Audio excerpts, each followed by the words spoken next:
Olá, gente! Sejam todos muito bem-vindos. Espero que esteja tudo bem com vocês por aí. Principalmente por eu ser bióloga, vira e mexe, de alguém chega pra mim e me chega com essa dúvida de Mas o ser humano não é feito pra comer carne? Então hoje, meu objetivo é elucidar, esclarecer isso de uma vez por todas, com base em artigos científicos atuais, de referências confiáveis, e principalmente um artigo de revisão de 2017 que analisou mais de 50 artigos para entender qual, se é que existiria, a correlação entre as mudanças na alimentação humana ao longo do tempo e quais as causas e consequências dessas mudanças. Então, primeiro, como é que acontece a evolução? Porque eu mesma tinha super essa impressão, até que eu fui estudar isso de fato na graduação, de que era uma coisa tipo assim, tinha vários chimpanzés e do nada uma chimpanzé pariu um ser humano. Não, são processos que acontecem ao longo de muitos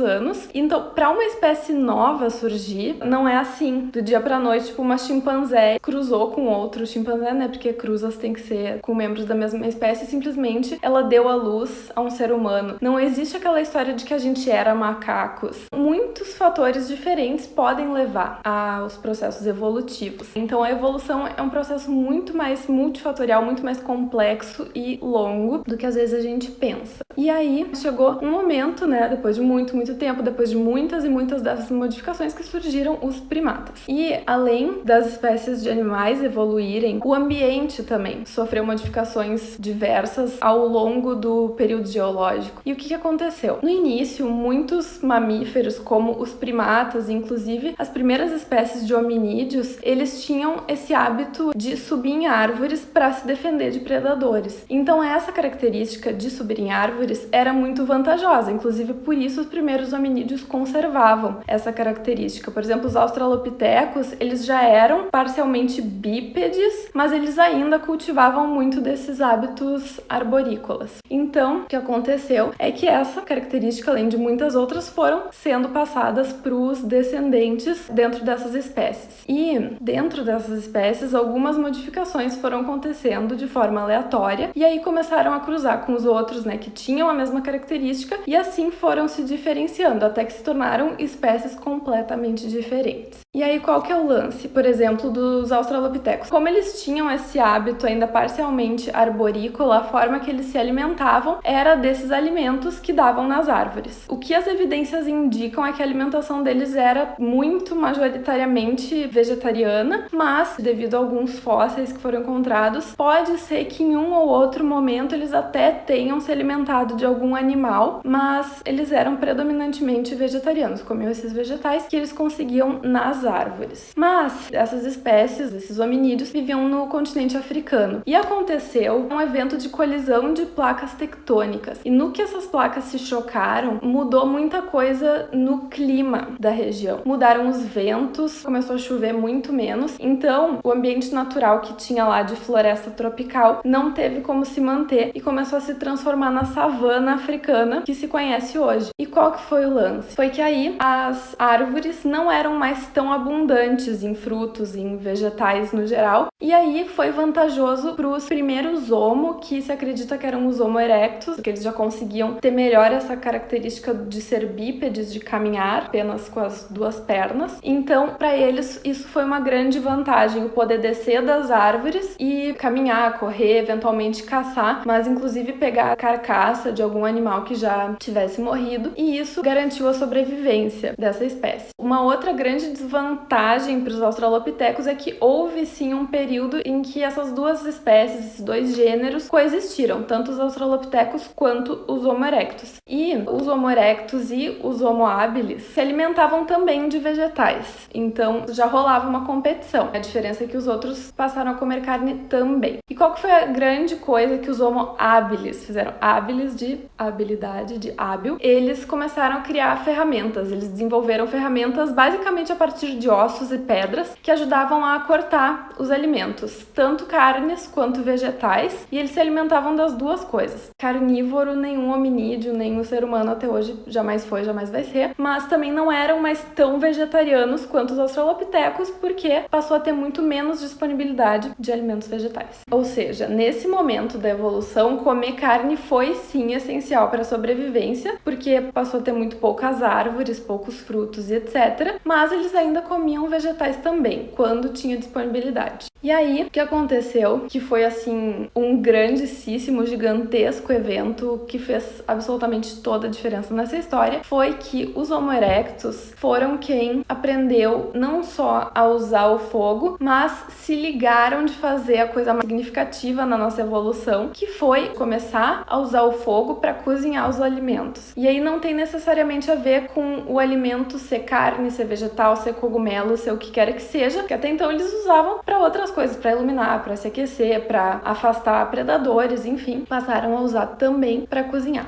E foi aí que foi o grandíssimo pulo do gato, porque eles adquiriram com essa capacidade de cozinhar os alimentos uma vantagem bizarra em relação a qualquer outra espécie, porque cozinhar os alimentos deixa eles mais fáceis de digerir, né? Deixa eles mais macios, mais palatáveis muitas vezes, né? Com um sabor mais agradável, e principalmente aí evolutivamente falando, o principal fator foi que permitiu ingerir mais calorias se esforçando menos, porque para obter 100 calorias, por exemplo, de carne, precisava comer menos carne do que para obter 100 calorias de vegetais crus. O esforço mastigatório, principalmente porque eles começaram, antes mesmo de usar o fogo, eles começaram a usar as pedras para desmanchar essa carne e dar uma amaciada. Então ficava muito mais fácil de ingerir mais calorias. Os fósseis encontrados sugerem que os Homo erectus não eram lá grandes caçadores, assim. Quando eles comiam carne, eles geralmente pegavam carcaças que algum outro animal de fato carnívoro e com hábitos mais caçadores tivesse se alimentado e deixado para trás, que significa que o ser humano já estava se aproveitando do trabalho dos animais naquele tempo. Pausa para reflexão. Aí o lance é que não era muito eficiente ter que ficar dependendo de animais deixarem a carcaça para trás, então eles eventualmente criaram ferramentas melhores para caçar, como machados, afiando pedras, e aí foi uma outra questão muito importante na nossa evolução. O ser humano não é uma criatura caçadora, entendeu? Olha um tigre, olha aquelas garras, olha aqueles dentes, olha a força daquele bicho, olha uma pessoa, entendeu? Tudo bom. E eles ainda tinham estatura menor do que a nossa, então tu pensa. E aí eles tiveram que começar a pensar em estratégias para caçar. Eles iam caçar em grupo, e aí isso foi extremamente importante porque eles tiveram que aprender a se comunicar. Olha que louco, porque até então ninguém se comunicava, entendeu? Então isso também foi uma importância de ser necessário caçar. Foi que eles se reuniam e eles precisavam trocar uma ideia de como é que eles iam cercar o animal, o que eles iam fazer, qual ia ser a estratégia. Aí, nesse período, como eles desenvolveram essas estratégias de caça e tal, a carne era muito presente na alimentação, tanto que eu achei treta bem louca quando eu li no artigo. Muitos fósseis indicam que eles tenham praticado canibalismo, principalmente em períodos de inverno mais forte, mas não se acredita que eles chegavam, tipo, olhava pro outro meio torto e matava. Em geral, eram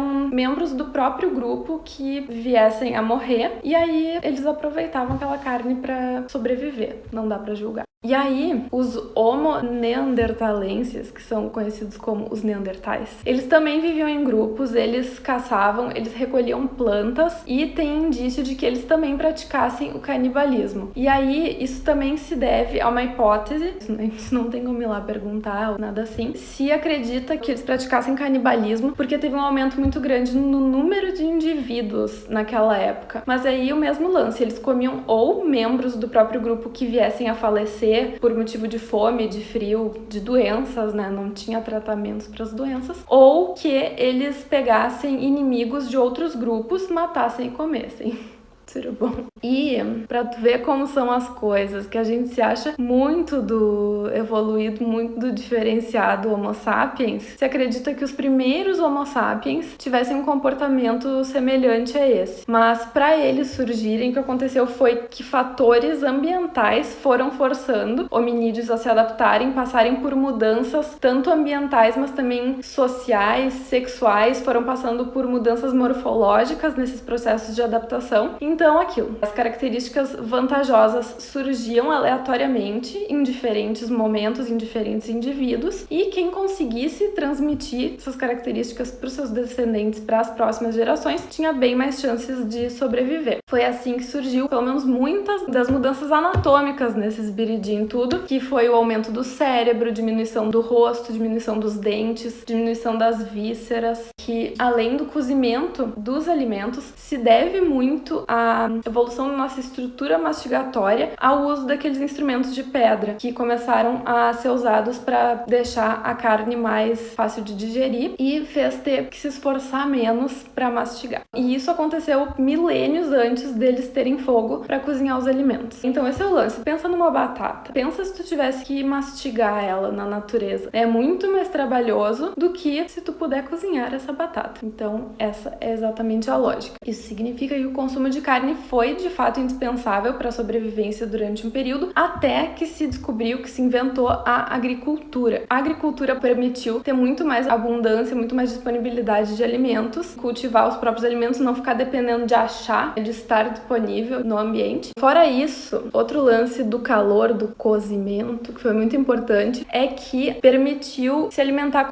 de uma forma mais segura, porque quando a gente cozinha os alimentos, muitos dos micro-organismos que podem ser patogênicos e que estejam ali vão acabar morrendo pela alta temperatura. As proteínas, quando elas estão na sua forma crua, bruta, elas são muito mais difíceis para o nosso organismo digerir, porque aí o nosso organismo tem que se esforçar para desnaturar essas proteínas e só então vai conseguir digerir elas de fato. E quando a gente cozinha o alimento, essas proteínas já são desnaturadas pelo calor, então elas também ficam muito mais fáceis para o nosso organismo digerir, ele não precisa se esforçar tanto. Então esse é o lance. A maior vantagem de todas, evolutivamente falando, foi o domínio do fogo e aprender a cozinhar os alimentos, fossem eles de origem animal ou vegetal. Porque o ser humano é onívoro. A gente não é como um leopardo, um tigre, que são carnívoros obrigatórios. Outra coisa é que a gente tem características anatômicas reduzidas, porque o nosso trato digestório é mais curto que o dos herbívoros, porque os alimentos de origem vegetal têm fibras, que são ótimas, inclusive, para o nosso organismo, só que quando se come só vegetais crus, isso requer mais trabalho do nosso organismo para metabolizar, para desmanchar, para extrair os nutrientes, então precisa ter um trato digestório mais longo para passar mais tempo nesse processo de digestão. Mas qual que foi o lance? A gente começou a cozinhar tudo, pelo menos a maioria das coisas. A gente não precisou mais fazer tanto esforço para mastigar, nem o nosso organismo para digerir. Então, por isso a gente tem uma boca menor, tipo, em proporção ao nosso corpo. Imagina aí na tua cabeça um gorila. Ele tem que ter mais abertura aqui para essa mandíbula poder abrir a mesma extensão do rosto dele. É incomparável, né? Tem isso, os nossos músculos mastigatórios também são mais fracos, porque, como eu falei, compara mastigar uma batata crua e uma batata cozida. A batata cozida vai ser muito mais macia, muito mais fácil. A gente não precisa ter os músculos mastigatórios tão fortes. Por que quem come carne só quer saber de uma carninha macia? Tá aí a explicação, porque não é agradável pra gente, cansa em relação ao desenvolvimento do nosso cérebro. Então, de fato, o nosso cérebro só se desenvolveu porque a gente comia carne. Mas por quê? Não era por ser carne, porque uau, carne é alimento divino. Não, era que assim, proporcionalmente, em relação ao nosso corpo, o nosso cérebro é grande, verdade. Mas pesquisas que compararam também e que analisaram outras espécies que têm cérebros grandes em relação ao corpo, identificaram que isso não se deve necessariamente ao que ele vai comer, mas se atribui a uma maior ingestão calórica. Então, o que permitiu esse desenvolvimento do nosso cérebro foi a maior ingesta calórica, não importa a fonte. Os diferentes grupos se alimentavam do que eles tinham disponível. Se era um grupo que tinha mais disponibilidade de alimento nas árvores, provavelmente eles comessem mais daquilo, porque caçar é extremamente trabalhoso, é fisicamente desgastante, é mais arriscado, então é um negócio que tinha que ser muito bem pensado, então estava muito relacionado com essa necessidade de sobrevivência realmente. Não era uma coisa que ele acordava, uau, veja essa árvore aqui abundante em frutos, vou lá matar um bicho. Não, sabe, não era esse o caso. E aí tiveram dois grandes eventos de aumento do cérebro. O primeiro aconteceu lá no início, começo dessa história toda, do Australopithecus para o Homo erectus. E isso é